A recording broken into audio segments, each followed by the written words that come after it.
If you know me, you know I love working under pressure. Honestly, I don't, but it's the only way I get things done. And I'm launching my art store tomorrow. Bruh.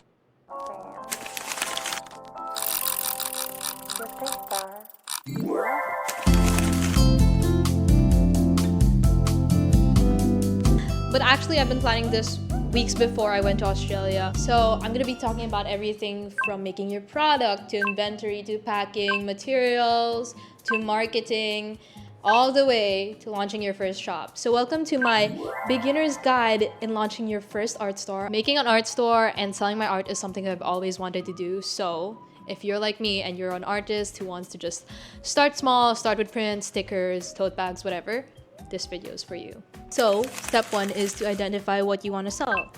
You want to sell prints, stickers, tote bags, original paintings. I recommend either starting with a fandom or a certain collection. For my first art drop, I actually just kind of went towards the fandom side. I did a Percy Jackson and Harry Potter drop because that was what was mainly my content at the time on Instagram.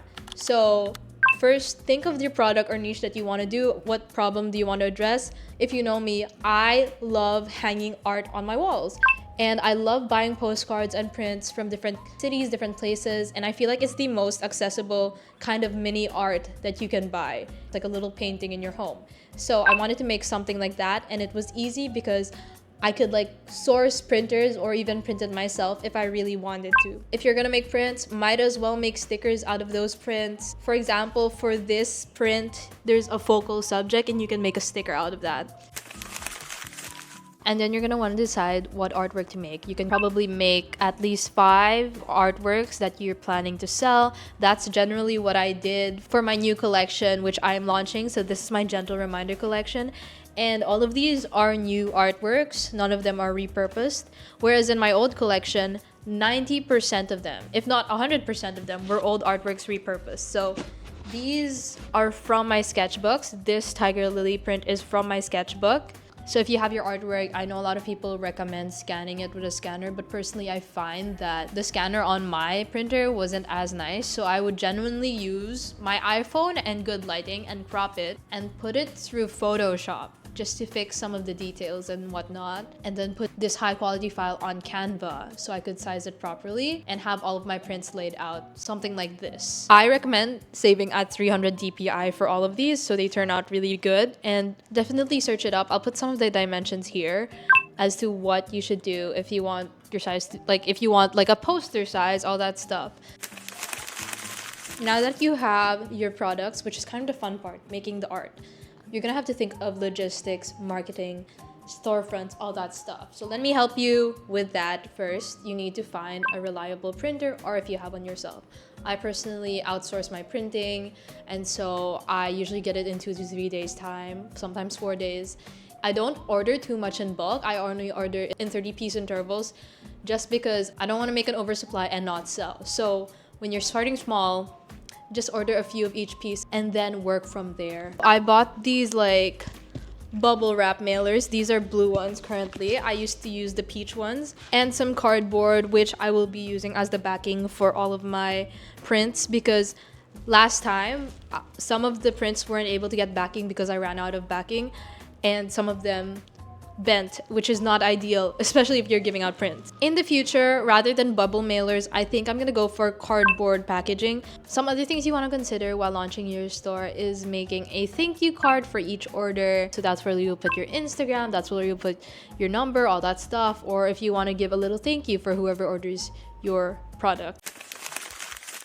Once you got logistics down and your product set up, you're now ready to make your store. So it's up to you whether you want to sell on Shopify, Etsy, Shopee, or other platforms. Personally, I started with Shopee. I know the costs, like the fees in Etsy, are quite high, and Shopify wasn't like in my budget at the time, but now it is. Now that I know I'm setting up my art store on Shopify, one of the most important aspects in making your whole art business professional is your store domain. So I was exploring different options on different domain names, and I came across .store because that's exactly what this whole website is, a store. A space just for things that I'm selling. I actually noticed some of my favorite artists using .store domains, and I really loved how clean and intentional it all looked. And that's what inspired me to get a .store domain. I'm so excited to say that I've partnered with .store for this video as I launch my very own Shopify. More and more creators are actually using .store because it makes it instantly clear that your site is a shop, even if you're just starting out. It's simple, memorable, and search friendly. In fact, websites with .store domains get up to 87% more traffic and appear 2 times higher on Google. Huge names like Mr. Beast, Shakira, and even Emirates use it. But honestly, it's perfect for creators because it makes you stand out even more. Also, when you register with a .store domain, you get free access to Elevate.store, a toolkit packed with essentials like Shopify, Canva, AutoDS, and more.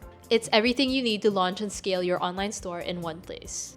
So if you're starting a shop for your art, crafts, or digital products, head over to www.get.store and use my code ciaragan to grab your .store domain for just 99 cents. Thank you so much to .store for sponsoring today's video.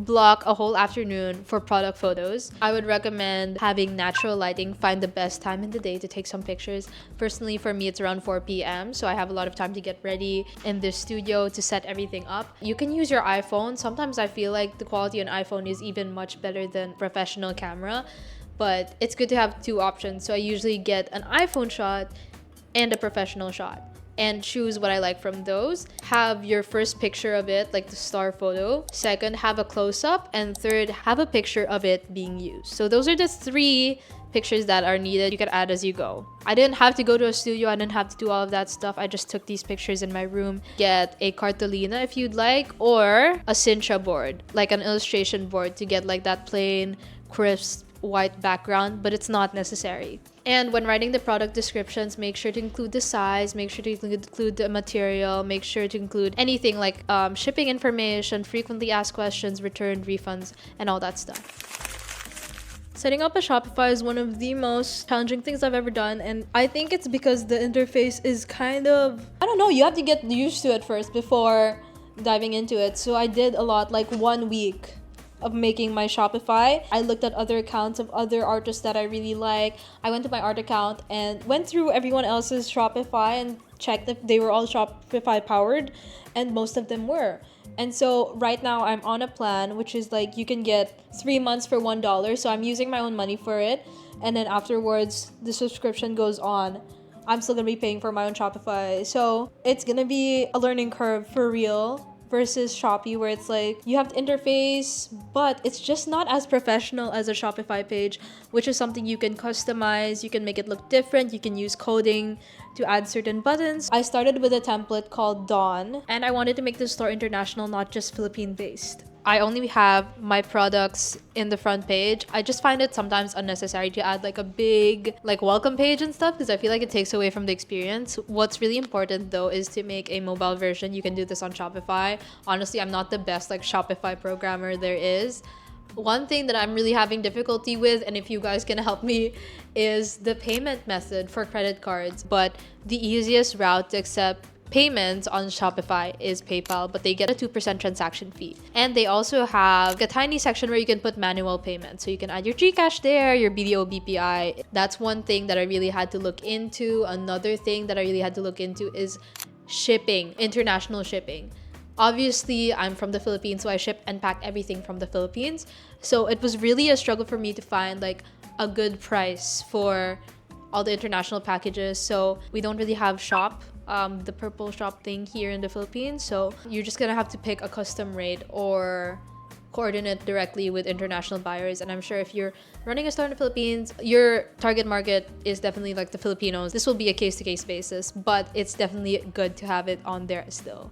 And then for Filipino buyers, you have to choose which courier service you want to do. Do you want to go GoGo Express? Do you want to do J&T, Flash Express? There's so much couriers that you want to go in through. Just make sure to do your research. I find that using GoGo Express is one of the ones that I like using because it has a manual plug-in with Shopify. Every time you receive an order, you can fulfill an order with GoGo Express and then manage shipping, all that stuff. I also got a thermal printer, but I really just started with a printer and sticker paper. Those are some of the things you need to consider when you're making a Shopify. I recommend you give yourself at least 1 week to make it, test all the bugs, all that stuff, because it's really something that you have to try and test before actually working. Forgot to mention, make sure to check every point and stage of your Shopify, from the main page all the way to pressing the product, all the way to checking out. I didn't really think about it until I made a dummy payment. So when I checked out, my email checkout wasn't as great, so I had to customize it, make the branding better, add my logo, and also make a customizable message if they choose a different payment method. So if they choose PayPal,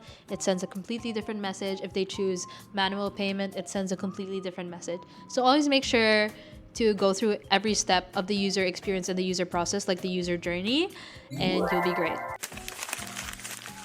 I would argue one of the most important parts of having an art store is making marketing, because you can make all the products you want, you can put it out there all you want, but this is not Etsy or Shopee where people will just stumble across your products. It's really good to make sure you have a marketing plan. So what I like to do is I write down on my notes app what kinds of marketing that I want to do. I want to have a launch post, I want to have my products post, and also a teaser. So you have to make all of them before you launch your store, which is kind of funny because I just made all of them like right now. So I'm gonna put on screen the different things that I did marketing wise. I just picked some sounds on TikTok for around 2 or 3 videos, and then I also made a talking video for TikTok, which I will also cross post to IG Reels and YouTube, just so you have that whole thing down to a T. And now that you have everything done, it's time to launch the store, which is so nerve-wracking. I am actually gonna launch, I don't know why I'm gripping the mic like this. I'm gonna be launching the store tomorrow at 6 p.m. and so I'll update you guys with whatever happens from then on out. Guys. Okay, I launched my art store like 2 days ago. I wasn't able to film me launching it because guess what? This whole room, this entire room, this studio that I usually work at got locked. The door got bolted shut because it's been raining like crazy. There's a typhoon in the Philippines right now. And so the wind kind of just pushed it open. Literally just opened again right now. What the hell? And so we had to get a locksmith to come in. So I couldn't film for you guys because my camera, this camera, was stuck in this room along with all my prints. So I was kind of panicking. So it wasn't like the most graceful posting. I literally was just posting from the sofa with my phone. I couldn't film because I didn't have my camera. But it went well. The first day, I think I got around like 15 orders. And now so far, there are around 30 orders for me to pack. And I'm so excited to pack right now. Like one of my first orders was from someone from Perth. And then another one is from London. Another one is from Washington State. I'm just so grateful. Like I have people around the world who are supporting me, and it just means so much to me. So I'm also gonna drop by DHL later if the weather's not too bad. We're gonna start packing. I have quite a lot of orders to fulfill and we need to get them shipped out. So first I'm gonna be drawing on all of these poems. So it's gonna be something like this and this for this one, and also the lino cut prints. So I like to film while also packing my reels, so I'm hitting 2 birds with 1 stone. And I'm taking a lot of b-roll because I want to make a reel also where I'm packing my first orders and how my first week in the art shop is going. So it's also good to get some marketing ideas while also packing your orders. And this is my fig tree print. This one's one of my favorites. I only have 20 at a time, so I batch make them, and I put this little poem at the back of it. And this is my favorite process, I think, packing the orders, because I get to look back and forth and I actually get to see the physical fruit of my labor, if that makes any sense. And yeah, I have this packing station where I put all of my packaging stuff and I just get to work. Today, I packed around 20 orders. I shipped out 3 orders to DHL, so it was really fulfilling for me that day. And then I printed out all the waybills for local orders for pickup at GoGo Express. Hey everyone, I was supposed to end the video there, but I'm actually also doing a live selling pop-up this weekend. So it's been around 3 days since I launched my art store, and I was invited by one of my friends to do an art store pop-up in a matcha party. So I made this whole setup. I made a photo booth. You probably have seen it if you follow me on my socials, but I got like photo booth strips printed, and I'm so excited to just draw for you guys. I feel like the online store, it's such a great and accessible way, especially for people who can't come to in-person events. But in-person events literally have my heart. You guys don't know how much I love meeting you guys in real life. And I also have some of my prints here, which I reduced to a lower price. Yeah, and I wanted to make it special for my first ever art store like pop-up. And guys, if you know me, like I've been saying this since I was like in high school, like I've always wanted to do like conventions and art stores and all that stuff, but I've always been too insecure about like starting and all that stuff. So when my friend asked me, I saw like this live photo booth thing on TikTok, and I was like, you know what? I've been doing live drawing in other countries. I've been drawing people, and it's just like 2-minute sketches, 5-minute sketches, and it still looks good. So you know what? I was like, I'm gonna do this. Okay, let me give a quick rundown of my booth. I put my literal like table here in the living room. First off, I have my prints. This is the photo booth. You can start by inserting a token like this, and then you can post 3 times, and then the photo booth will be ready. And then I have my stickers over here, 5 stickers, my thank you card, and this little like poster of me drawing. So I'm doing, and so I'm just gonna insert all the videos and like meeting you guys, and it was so fun. And I wasn't able to film much with my camera during the art booth experience, but it was so fulfilling. I actually sat down for like 6 hours straight, no toilet break, only 1 5-minute break where I got to eat. But I think I made around 35 photo booth strips for you guys, and a lot of you guys came and said hi and gave me gifts, and it was so meaningful for me. This was my first art booth experience. Of course, I'll be posting more about this on Instagram, but I just wanted to say thank you to everyone who came out and supported me, because it means the world to me. You guys don't know how much it means to me that this is my dream job. And comparing it to selling online, I don't really get to see the community as much as I do in real life. So I feel like in the future, I would want to do more pop-up events because I get to connect with you guys.